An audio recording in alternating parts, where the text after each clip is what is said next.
Good evening and welcome to tonight's show from DJNTV, Disc Jockey News TV. Tonight's show is brought to you by Electra Voice, DJ Event Planner, DJ Trivia, ODYSSEY Innovative Designs and Cases, NLFX Professional, Promo Only, and the DJNTV Insiders. Hello and welcome, my good vibe DJ tribe, and welcome to another episode of the DJ Spotlight here on Disc Jockey News TV. This next collaborative house music duo is based out of Los Angeles, California.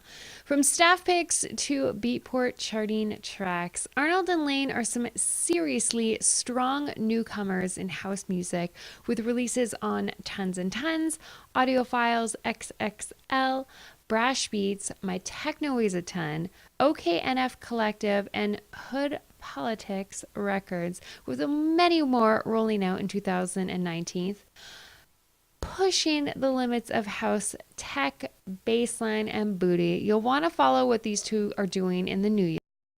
We love stories. Tell us how the two of you came to work together and the lead up to that. What was your history in music? You go first.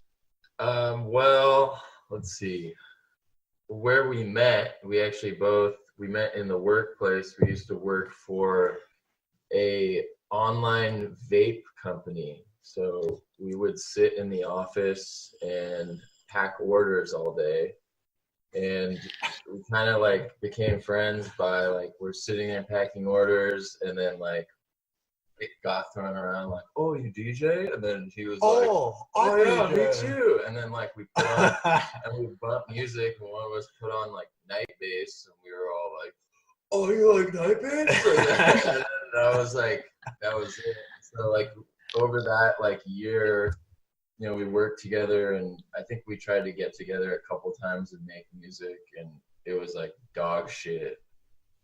These like, we tried to remix like this Justin Bieber track, and it was just terrible. But then horrible. We ended up moving in together, and we lived in a house with like 5 dudes, and we were the only ones who like were into this kind of music, and the only ones that were clean too. Yeah, it was a mess. Yeah. Oh, it was so bad. Was the college life we never had. Yeah. And but the production and the music thing, like where we started really collaborating, we one day were like bored, and we were like let's make something. And we had this idea of like, all right, like one of us chooses a sample, like a short little clip of a song, and then a BPM, and then we'll go in our rooms with a timer, and we'll set like a 30-minute timer, and then we'll come out of our rooms after that timer goes up and like see what we made, and we would like splice them together.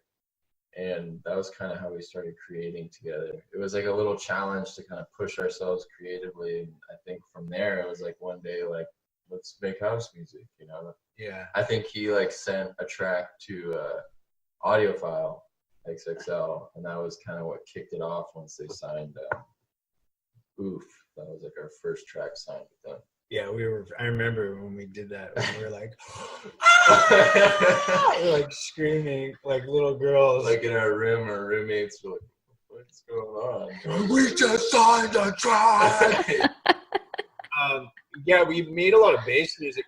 Our collaboration was called Nike Adidas, because I wore Nike, or it was vice versa. And we just, because we were inspired by the Team Supreme boys, where and girls, they do this like cypher where they would choose a sample on BPM. Yeah. And so we met in the middle with our abilities to produce. This video right here, this is one of the first times I met Arnie. Right here. This is in our office space.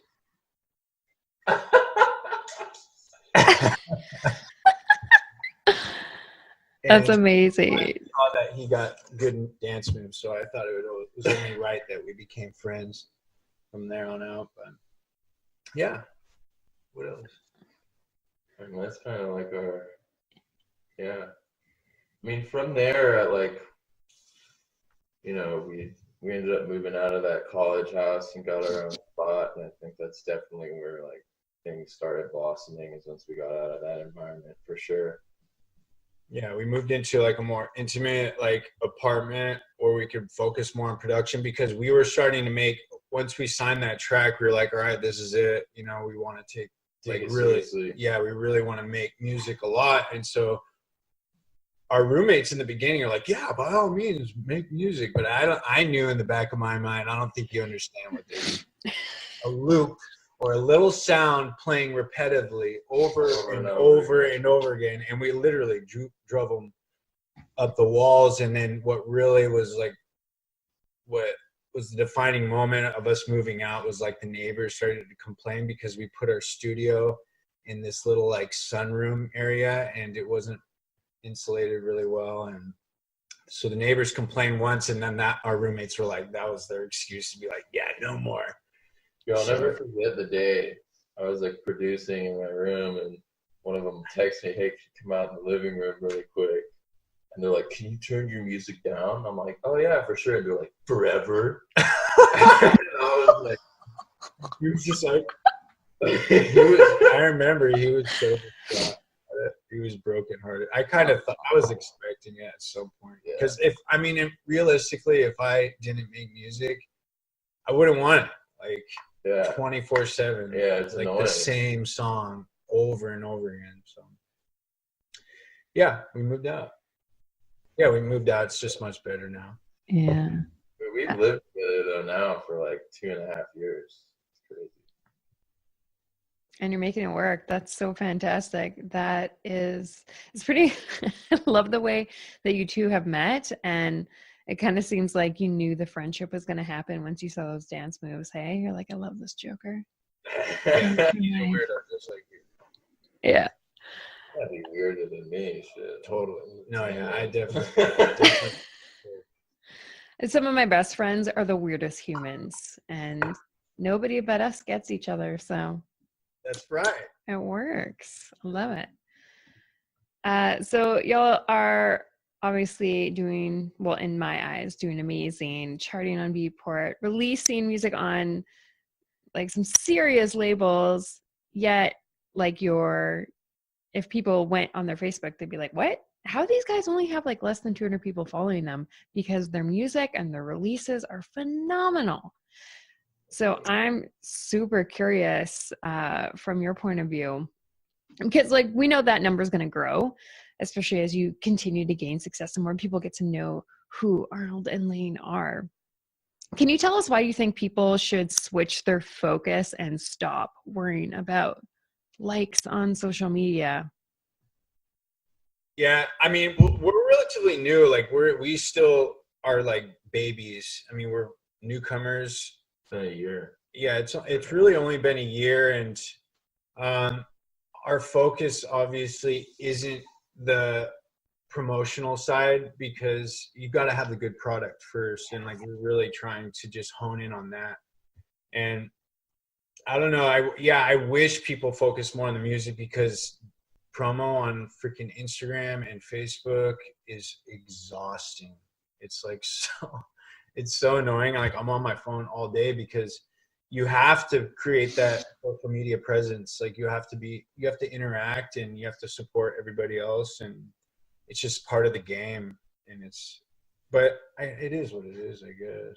Yeah, I mean, it's unfortunate that that's like the day and age that we live in. I remember that was something we discussed like early on, was like I was like, we need to focus on this, and the reality of it is like we ended up focusing on the music, and I think that's where the success comes from initially. But I think because of the like social media era that we live in, people are focusing more on like how many followers you have, what you're posting, over like the product. But I mean, I'm now a believer that if we continue to deliver good products, like it's just going to come with time, you know. And we're still figuring it out, you know, because we don't work with a manager or anyone. It's just the two of us managing ourselves, essentially. We're And babies. so, It's kind of unnecessary at this point. But so we just keep making music, and I mean, it's slowly growing, and maybe one day like we'll figure that aspect out. But we're still babies, you know. yeah, and one thing is like the reason why our followers aren't booming, or like social media isn't booming, is another reason is that we're really trying to hone in on our image, because that's half the battle too. It's like, what are we marketing ourselves as? You know, right now he's just a skinny, tall, awkward dude, and I'm like a small little brown man, and that's all we got in our cards right now. But that's really going to be the defining moment. That's what's going to help us grow, and I think is what I suspect in terms of social media presence, is having an image, and it's something we're trying to build right now as babies. A brand, essentially. Yeah. Yeah, I think what was that? I was just saying, you see all the big guys, you know, they have some kind of shtick with them, like a mask or cartoon. Yeah, not necessarily that, but just like imagery. imagery. They have something like they have like aesthetic. Yeah. Still trying to figure it out. I can appreciate that though. Like you're trying to figure out this brand image, you're working on your music, and when I follow your social media, I think it's amazing and hilarious and authentic, and I think that's the kind of crowd you're going to attract, just being yourselves. And I think a lot of people get a little confused with branding because they're like, okay, well, you know, I want to look professional, but at the same time, like some of the best brands out there are hilarious. They're just being themselves, and I think you guys are well on your way to continue to attract those types of people. I hope so. Oh, Getter's Instagram, like, yeah, you know, and Twitter and Vine. That was like, he's just being goofy. So yeah, viral, you know, went viral. Saw it. Yeah. I wanted to ask you two, as individuals, what do you think has really changed for you since starting to get more of these releases?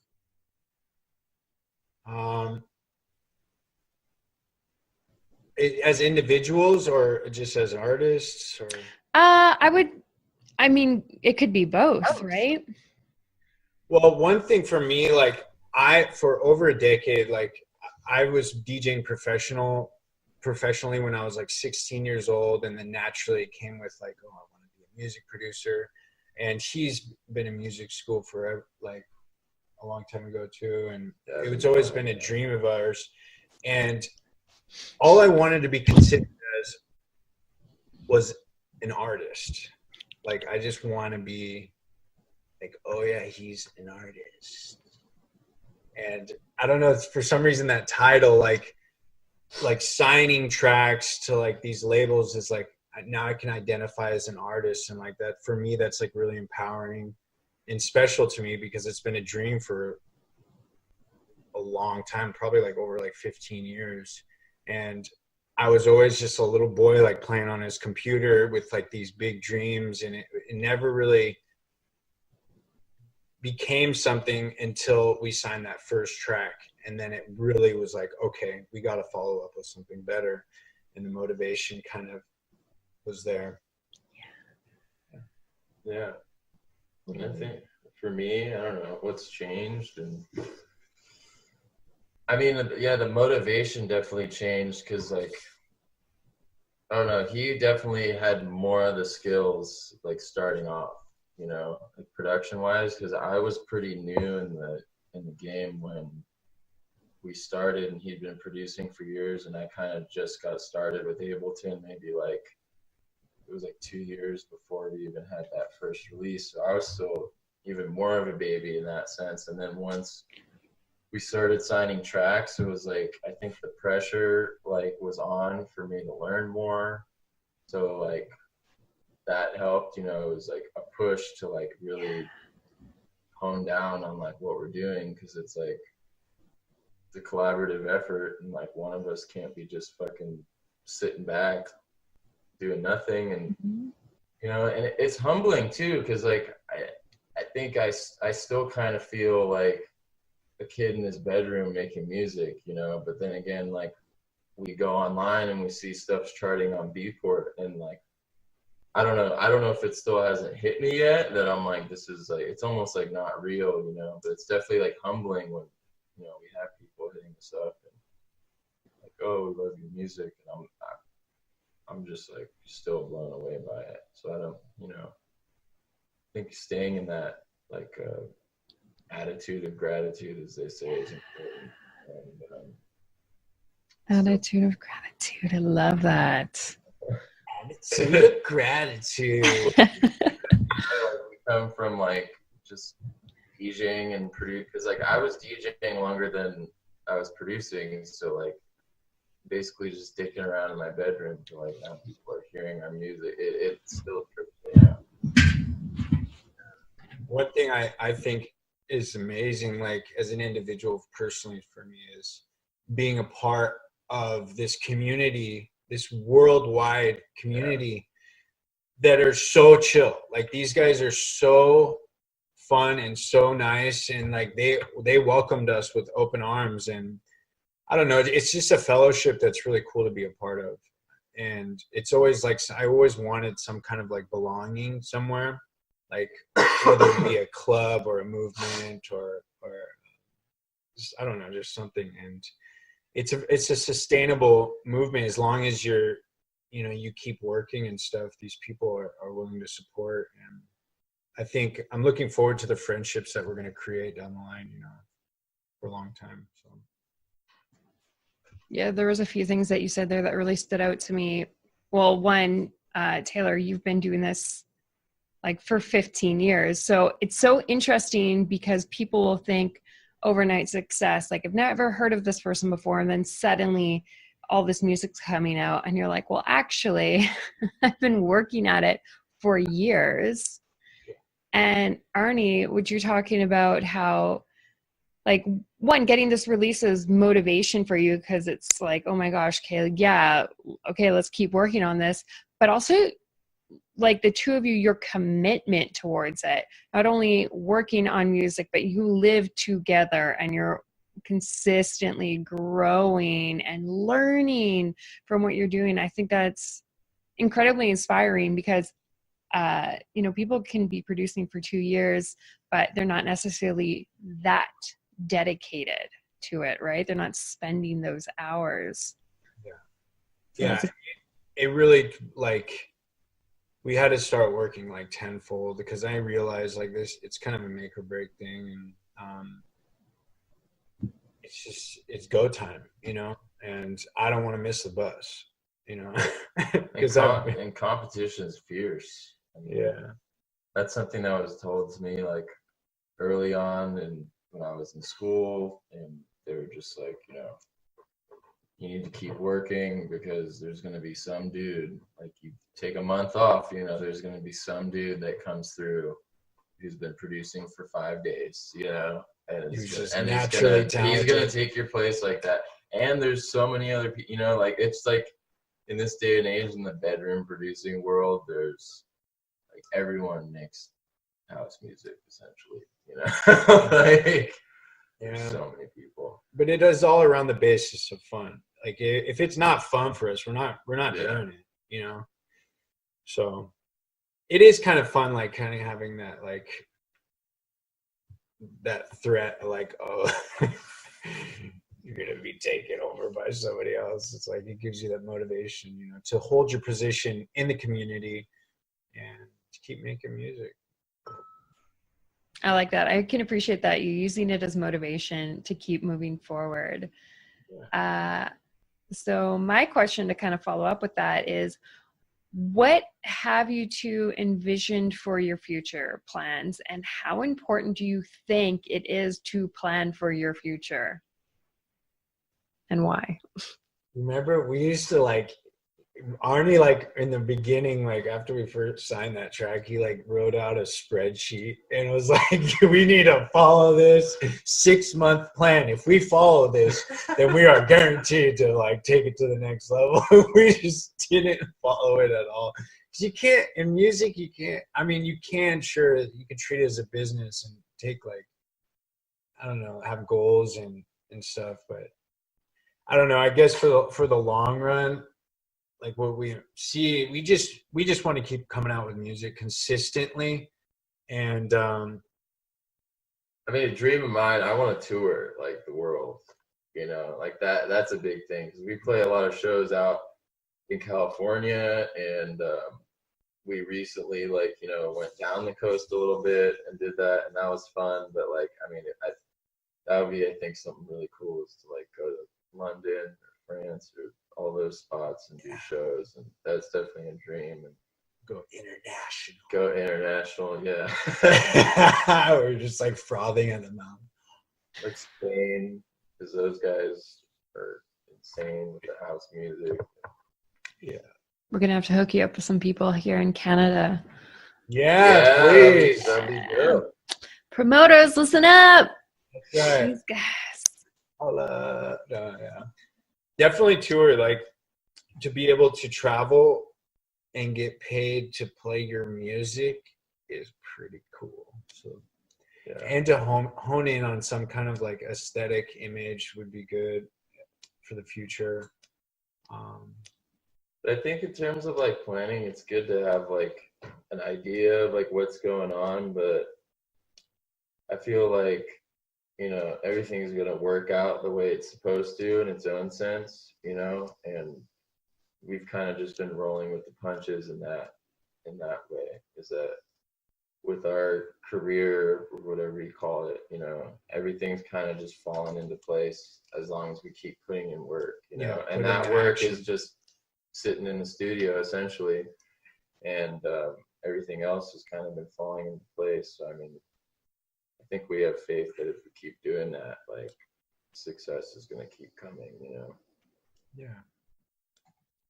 It's so rad listening to all these different people that I interview have such a unique, I want to say, roadmap to what it is, what it looks like, their big goals. And I really appreciate the fact that you guys are talking about that you just keep putting in the work and the success keeps coming. So yeah, you've got these big goals, but that as long as you just keep doing this, that's where you're headed. Are there any last thoughts, comments, news, releases you guys want people to know about? Oh, let me tell you. No, we have our next release is on Brash Beats. It's a single on a compilation, and the single is called Ya Thought. And that's kind of like, it's weird because we have like two different sides to us. We have like the more dirtier, grittier bassline side, and then we have the more techie, booty. I don't know. It's like we're all over the place, and it fits our personalities. That's for sure. So we have that coming out, and then soon after is what's next? Oh yeah, Tons and Tons, which is like a personal like dream of mine, because what Stranger's been doing. I mean, I've been listening to Flinch since the beginning with dubstep and stuff, and then he started this new house label with forward thinking house music, and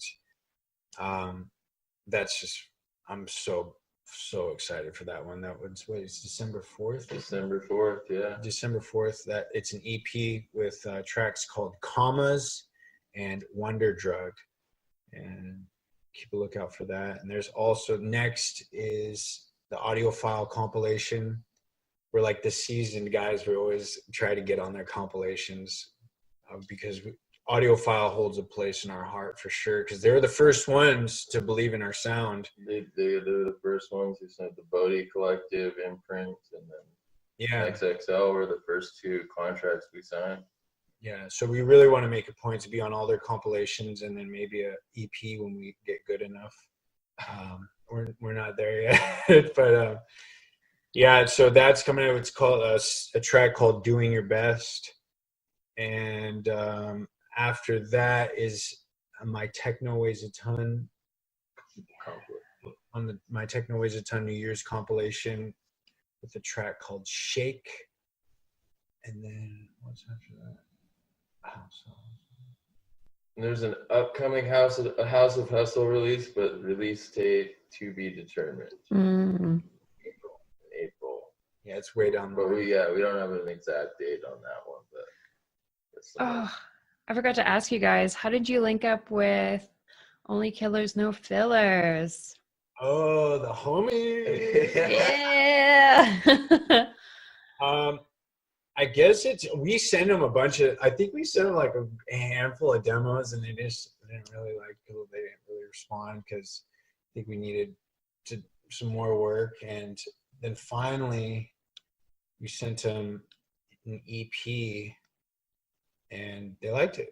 And from then on, actually no, we sent them a single that just didn't meet the light of day, but they really liked it, and they involved us in the group immediately after that. And so they like jumped us in essentially, but like we hadn't released with them yet. Yeah, so we had reservations to release with them, and we just started like really nurturing those connections with Clem and Rifa, and I don't know, those guys are they're so cool. They're so cool. We're so glad to be a part of their family. They treated us really well. Yeah, they're just good guys, you know. They're just like super down to earth and practical in terms of music, and then we finally had that EP release with them, and all the meat went to like their top song on their label on Beatport, which is like crazy because if I hear that song one more time, I'm gonna blow my head. But Morelia's remix, Riffer's remix, it goes so hard, and we're so glad like we could have utilized this like little community in that EP, and it was fun. It was definitely fun. That's how I know about you guys. Oh, Through their label. Yeah. It was Cool. funny. I don't know how I stumbled across the Low Life podcast that the 219 boys do. And I was listening to a Steve Darko set, and then I started looking up the track list, and then I found Only Killers, No Fillers, and then I found you guys. I was like, what? All this music is so amazing. And then all the labels you guys are releasing on, I'm like, these are my favorite labels. Yeah, the SoundCloud rabbit hole. Yes. Yeah. Yeah. That's exactly it. They're rock. They're doing good things. Mm-hmm. Well, I really appreciate you guys taking the time out of your busy lives to sit down with us and talk about everything that you've got going on. For the rest of y'all that are tuned in to the interview, make sure you let us know in the comments below any insight that you heard that really stood out to you, and maybe how you're going to start applying it in your life today. We will also have links below so you can check out all their amazing music and show them some love. Give some more likes on that Facebook page, but some engagement as well. Let them know what you're really digging and all that fun stuff. Until next time, make sure you don't let no one kill your vibes. That's right.